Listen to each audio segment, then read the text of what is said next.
Wow, I don't know why it didn't go live until just now, but it did. Okay. I had the tab open. I hope things are okay. If you saw me like chatting earlier with David, then sorry, I guess. Let's see. It's page 629. And Moses, okay, so I don't even remember what exactly was happening.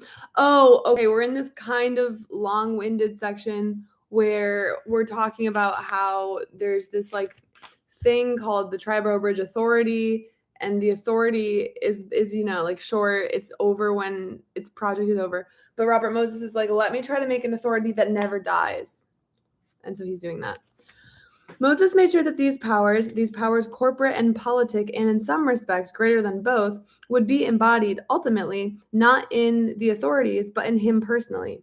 In the case of the single member authorities, of course, the authority was Robert Moses. The Triborough, Jones Beach, and Bethpage authorities had 3-member boards, but with their enabling acts said, the power of such corporation shall be vested in and exercised by a majority of the members. It also said the board may delegate to one or more of its members such powers and duties as it may deem proper. Then Moses set to work to make sure that no one would ever be able to take those powers away. My favorite bridge name? I don't know my favorite bridge name. That's not a question I've ever even really thought about. So sorry, my answer is unfortunately I don't know, but what's your favorite bridge name? And if I see one, I think, oh, that's a great bridge name, I'll let you know. So he wants it so that no one can take his powers away. He did it in section 9, paragraph 2 and 4, clauses A through I.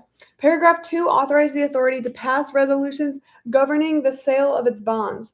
The various clauses of paragraph 4 said, when taken together, that the resolutions could contain provisions dealing with toll rates, authority rules and regulations, and any other matters of like or different character which in any way affect the security or protection of the bonds. And paragraph 4 also said that any such resolution shall be a part of the contract with the holders of the bonds. Legislation can be amended or repealed. If legislators were in some future year to come to feel that they had been deceived into granting Robert Moses wider powers than they had intended, the right to keep tolls on a bridge even after the bridge was paid for example, they could simply revoke those powers. But a contract cannot be amended or repealed by anyone except the parties to it. Its obligations could not be impaired by anyone, not even the governing legislature of a sovereign state. Section 9, paragraphs 2 and 4, clauses A through I, gave Robert Moses the right to embody in Triborough's bonds all the powers he had been given in the legislation creating Triborough. Therefore, from the moment the bonds were sold, thereby putting into effect the contract they represented, the powers he had been given in the legislation could be revoked only by the mutual consent of both Moses and the bondholders. They could not be revoked by the state that had created the authority or by the city whose mere instrumentality it was supposed to be. If he copied into the bond resolutions the legislation giving him the right to charge whatever tolls he wished for as long as he wished, from the moment the bonds were sold, that power could never be revoked without his consent. If he copied into the bond resolutions the legislation giving him his other new broad powers, those powers could never be revoked. The elected representatives of the city and state might have given Robert Moses those powers, but the elected representatives of the state and city would never be able to take them back. Also, hello. No, you don't ever. I'm never stressed about this. I hope you can tell that I'm not stressed. I miss days all the time. If I forced myself to do the same time every single day without missing, then I would be stressed. But I don't know. I just got kind of busy there for a while in August. I got really bummed. I was really like bummed about because I'm writing a book about Wikipedia and it wasn't going very well for a moment. And so then I was like sad and I didn't stream as much. But it's fine. Now I'm feeling better. I'm streaming and it's fun. And yeah, it's nice to have a thing to do during the day that's like totally separate from pretty much all my other things I do. I don't know. To suddenly be like thinking about 80-year-old contracts and bonds and legislation. Okay. Previously, Robert Moses had always needed what he termed executive support. He had learned during his first great effort in public life, his attempt to reform the municipal civil service, an attempt brought to naught by his betrayal by John Peroy Mitchell, that as long as he was appointed official, he could not accomplish great dreams without the backing of the elected official who had appointed him. And he had never allowed himself to forget that fact. His skill at bill drafting and his hold on the public imagination had gained him a unique insulation from mayors and governors in his daily operations, but it had still been only a chief executive who could give him the money and the power necessary for the creation of giant public works. Not anymore.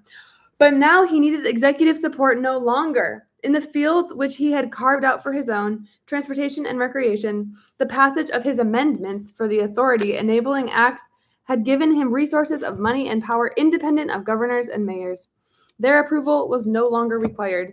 Before Moses, the public authority had been a mere instrument of the city, a body established by the city's duly constituted elected officials to carry out one of their decisions.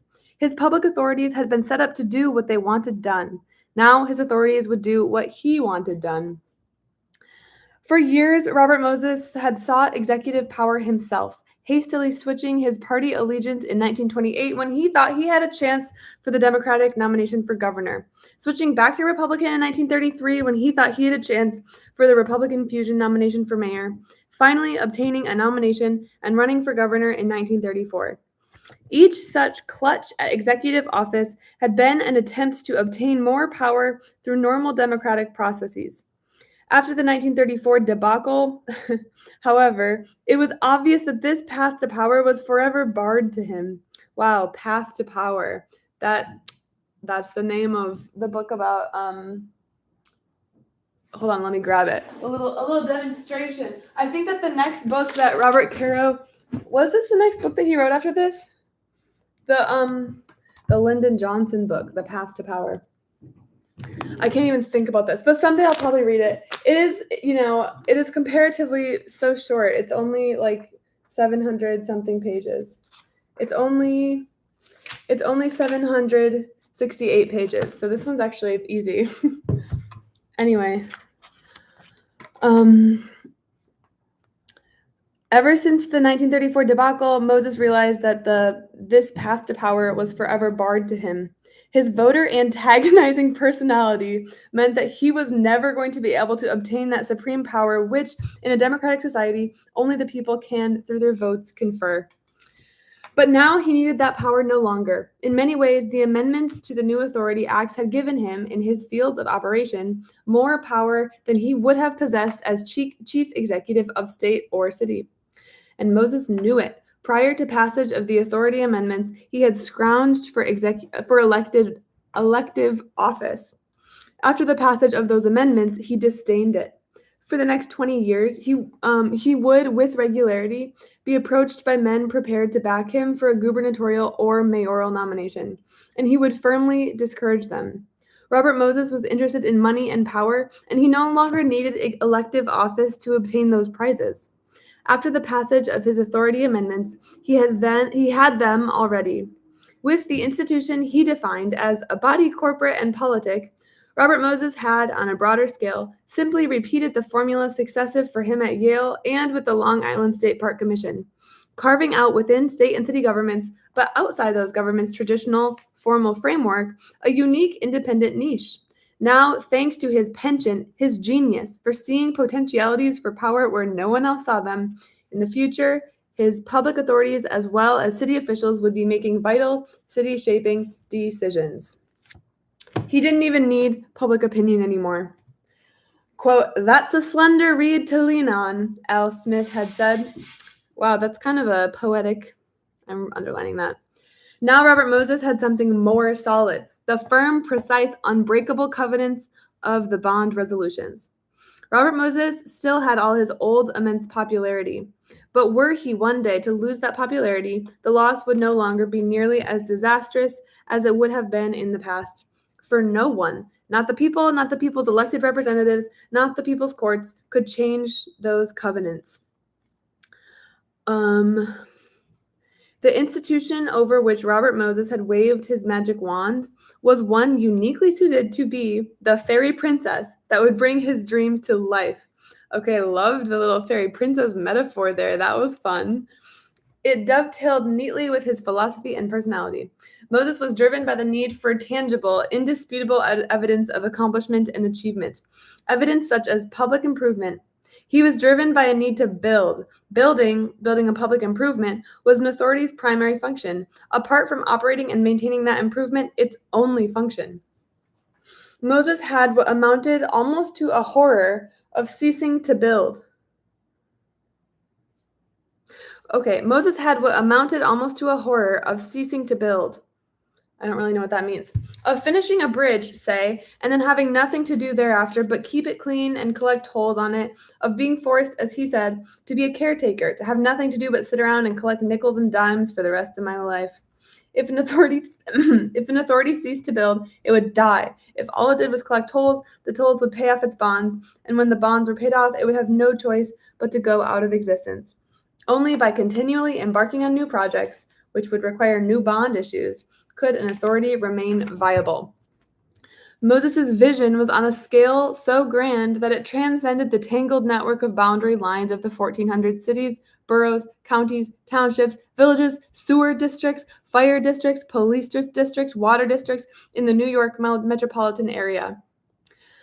As he had once seen Long Island entire, now he saw the metropolitan region as a single whole. And as he had once wanted to shape the whole island, now he wanted to shape the whole region. Of all the region's governmental institutions, only an authority could transcend those boundary lines. The jurisdiction of every one of the 1,400 governmental units ended at that unit's borders. And any attempt by one of them to initiate a development which crossed its borders was jealously, invariably, successfully resisted by its neighbor. The sacred right to home rule could not be tampered with even by a county. Only by obtaining the consent of every incorporated hamlet that would be crossed by a proposed highway could the Board of Supervisors of Nassau or Suffolk or Westchester County build one. Even the state government violated home rule only at its peril. Only an authority could, with impunity, build a project across or through several jurisdictions. Moses' methods of getting things done were dictatorial, peremptory, arbitrary, arrogant, authoritarian, an observer addicted to puns might conclude. Authoritarian? How is that pun? I don't understand the pun in authoritarian. I'm still not getting the thought. Yeah, I think it'd be fun to make YouTube videos about Wikipedia stuff, but I'm just writing a book that I'm supposed to finish by December. So I don't really think that I don't think it's a good time for me to start new things that would take more than a few hours. So, yeah. An official of a conventional governmental agency had difficulty in employing such methods. An official of an authority did not. Many of the restrictions which gave the public recourse from the decisions of old line agencies did not even exist for public authorities. The symbol was the public hearing, the exemplification of everything Moses detested about normal democratic processes. Under law and custom, conventional governmental agencies could not embark on any large-scale public improvements without holding hearings. An authority could. Moses' methods, the methods with which he swayed politicians to his side, required secrecy. An authority gave him secrecy, for unlike the records of conventional governmental agencies, which were public, subject always to inspection, an authority's records were corporate records, as private as those of a private corporation. Moses' image, the image he had so painstakingly cultivated, was precious to him, not only because it helped him achieve and accomplish, but because of reasons rooted in the murky depths of his personality. The image could not help being reinforced by his identification with public authorities, for public authorities had the same image. The image was of the totally unselfish and altruistic public servant who wanted nothing for himself but the chance to serve. A key element in it was his disdain for money, a disdain which he made certain was well publicized.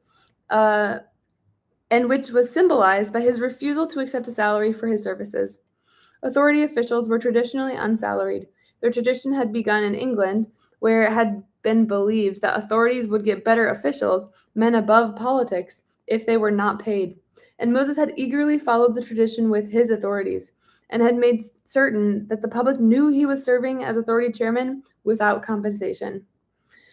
The image was of the fearless, independent, above politics. The public believed authorities, entities outside the normal governmental setup, entities whose members were unsalaried and appointed to terms long enough in theory to ensure their independence from politicians, to be non-political. The image was of the relentless foe of bureaucrats, the dynamic slasher of red tape. A key rationale for the creation of authorities was their freedom from the red tape involved in old line government agencies and their ability to function freely and efficiently because they were established outside the governmental bureaucracies. The image was of the man who got things done, who produced for the public tangible, visible, dramatic achievements. The great bridges, tunnels, and piers created by authorities were tangible, highly visible monuments to their achievements. This section feels really long to me. I don't know, maybe it's just me. I'm just like, oh, I feel like we get it. We get the gist. But in only 3 pages, well, 1, 2, 3. In like 3 pages, it's a whole new section. So I'd have to get there. In short, Moses had discovered a governmental institution that was not only uniquely suited to his purposes, but was, in institutional terms, an embodiment of his personality, an extension of himself. An institution, said Ralph Waldo Emerson, is the lengthened shadow of one man.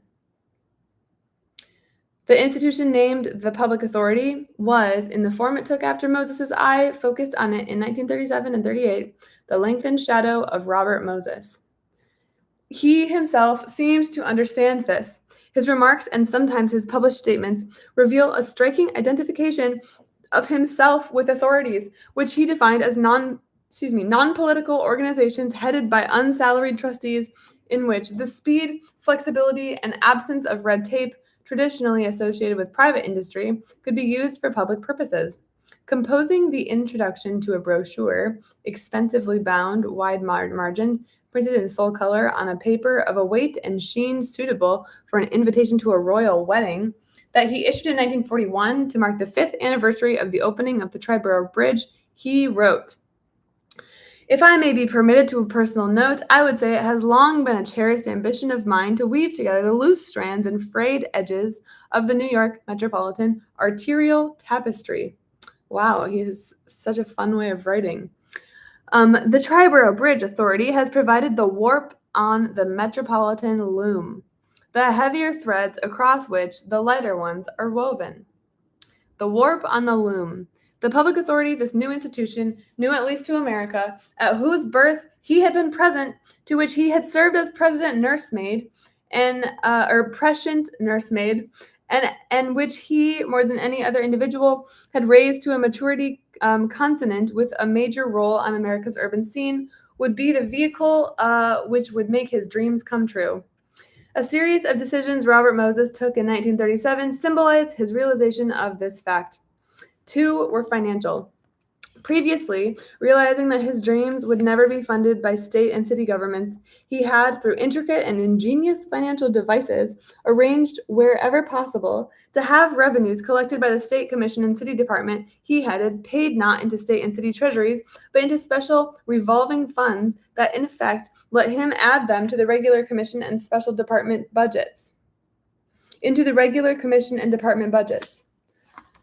Now, in another series of maneuvers, he circumvented his circumventions, and when he finished, the revenues of the Jones Beach parking fields no longer went to Long Island State Park Commission, but to the Jones Beach State Parkway Authority, and the revenues of the Jacob Riis Park parking fields went not to the City Park Department, but to the Marine Parkway Authority. He still had the money to spend, but now he could spend it through the authorities. 1 was physical.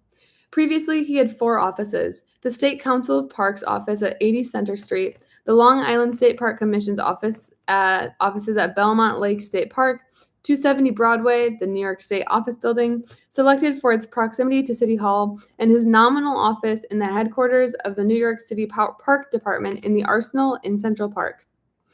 4 might have seemed adequate, but now he built a 5th and told his aides it would be the main office from now on. And this office was located on Randall's Island. Geographically, okay, so he has a new office. Geographically, Randall's Island was near the center of New York, but the water which separated it was a moat which separated it from the rest of the city. Moses' amendments to the Triborough Act made that separation more than physical.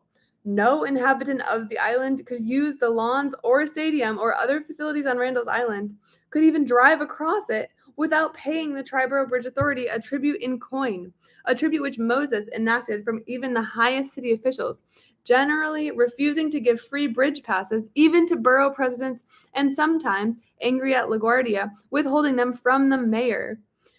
Once on the island, visitors were subject not to the city's laws, but to triboroughs, authority rules and regulations enforced by triboroughs, police, and tunnel officers. I still want to be a tunnel. I don't know if I want to actually be a tunnel officer, but I just think the idea of a tunnel officer is funny. Moses' decision to build his main office there was, intentionally or not, symbolic of his independence of the city. If, moreover, Moses' authorities were becoming an independent empire, the heart's blood of that empire was money, tolls. The bulk of those tolls were collected at the huge Triborough Bridge toll plaza. If the empire had a heart, that was it. Moses built his new office in the very shadow of that toll plaza. Not only the location of Moses' headquarters, but its height was symbolic. Although the squat, gray, 3-story structure was built directly adjacent to the Triborough toll plaza, its roof was just enough below the plaza so that the building could not be seen by drivers on the plaza or on the bridge roadway. Although tens of thousands of drivers used the bridge day after day, year after year, none but a handful ever realized that there was an office building there. Moses' headquarters was concealed almost completely from public view. I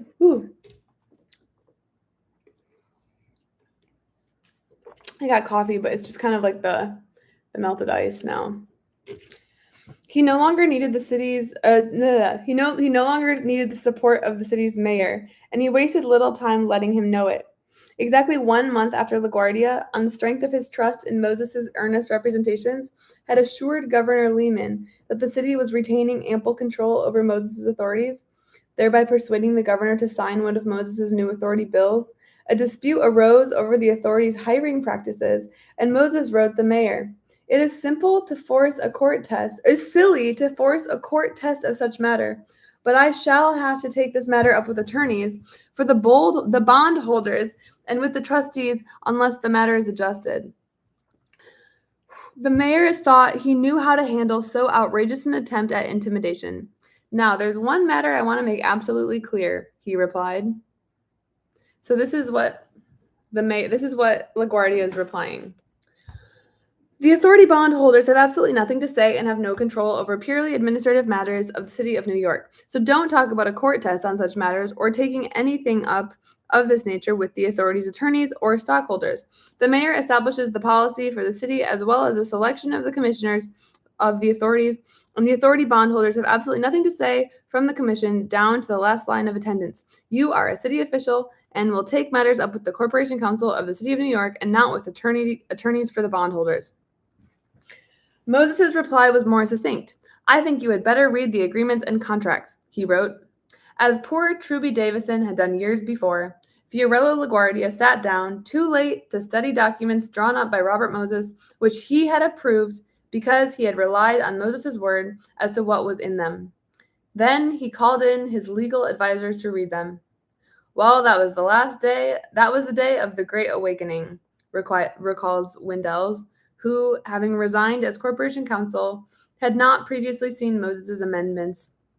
He and Reuben Lazarus told the mayor that, as Windells was to put it, of course, under the bond resolution, the authority did have the power to employ its own counsel, and it had all these enormous other powers as well.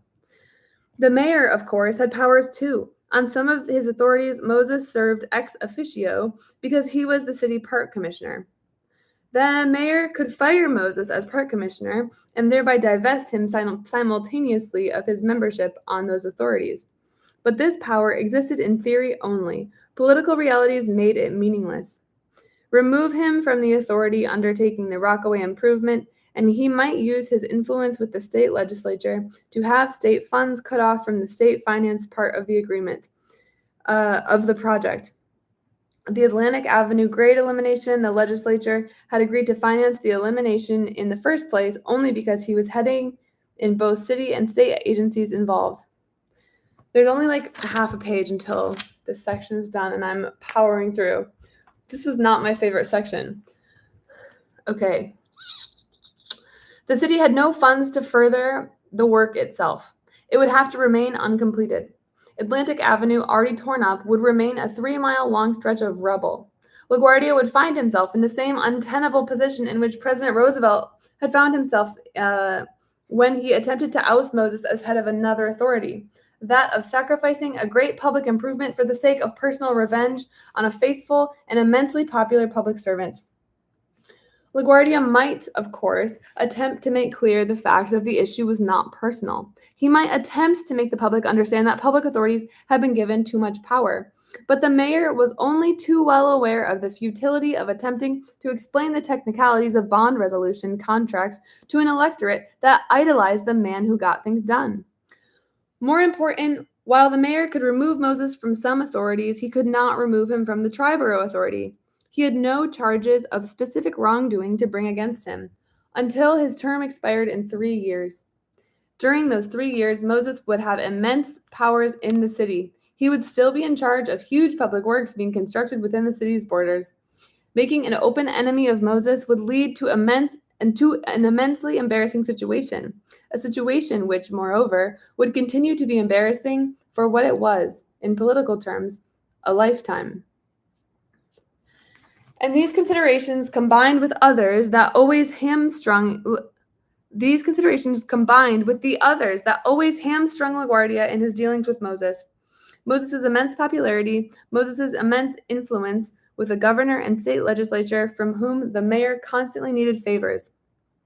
Moses' ability to ram through the great public works the mayor, as sculptor of Metropolis, desperately wanted rammed through. LaGuardia knew that Moses could ram them through, scandal-free and in time for the next election. With good reason, he doubted if anyone else could. The powers that the mayor possessed over Moses' authorities in theory he did not possess in practice. Political realities gave him no choice but to allow Moses to remain at their head, and he knew it. One last paragraph. Moses knew it too. After reading the bond agreements and contracts, LaGuardia dropped all further discussion of the authorities' powers. Moses never raised the matter again, but thereafter he treated LaGuardia not as his superior but as an equal. In the areas of transportation and recreation, Robert Moses, who had never been elected by the people of the city to any office, was henceforth to have at least as much of a voice in determining the city's future as any official the people had elected, including the mayor. The end of section 5. I think I'm going to stop there. Off the top of my head, I don't know what my favorite section has been because I don't always think of the sections in terms of sections, but I'll think about it and let you know. Bye. Thank you.